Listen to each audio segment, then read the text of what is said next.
নবমী তিথিতে দেবী দুর্গা পূজিত হন সিদ্ধিদাত্রী রূপে। এটি নবদুর্গার শেষ রূপ। সিংহবাহিনী দেবী সিদ্ধিদাত্রী হলেন চতুর্ভুজা। দেবী হলেন সিদ্ধি, সফলতা দাত্রী এবং পরিপূর্ণতা দাত্রী।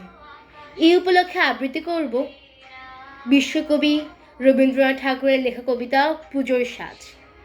আশ্বিনের মাঝামাঝি উঠিল বাজনা বাজি, পূজার সময় এলো কাছে। মধুবিধু দুই ভাই ছুটাছুটি করে তাই, আনন্দে দুহাত তুলি নাচে। পিতা বসেছিল দ্বারে, দুজনে শুধালো তারে, কি পোশাক আনি আছো কিনে? পিতা কহে, আছে আছে তোদের মায়ের কাছে, দেখিতে পাইবি ঠিক দিনে। সবুরে সহেনার জননীরে বারবার কহে, মাগো ধরি তোর পায়ে, বাবা আমাদের তরে কি কিনে এনেছে ঘরে, একবারে দে না মা দেখায়ে। ব্যস্ত দেখি হাসিয়া মা দুখানি ছিটের জামা দেখাইল করিয়া আদর। মধু কহে, আরে নেই। মা কহিল, আছে এই এক জোড়া ধুতি ও চাদর।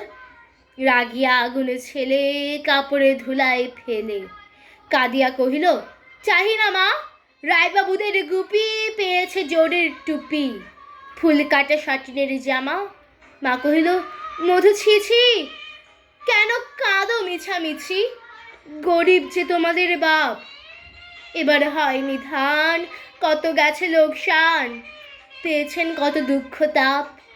তবু দেখো বহু ক্লেশে তোমাদের ভালোবেসে সাধ্য মতো এনেছেন কিনে। সে জিনিস অনাদরে ফেলিলি ধুলির পারে, এই শিক্ষা হলো এতদিনে।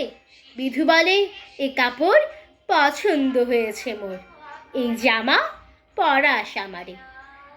মধু শুনে আর রেগে ঘর ছেড়ে দ্রুত বেগে গেল রায় বাবুদের দ্বারে। সেথা মেলা লোক জড়ো, রায় বাবু ব্যস্ত বড়, দালান সাজাতে গেছে রাত। মধু যাবে এক কোণে, দাঁড়াইল ম্লান মনে, চোখে তার পড়িল হঠাৎ।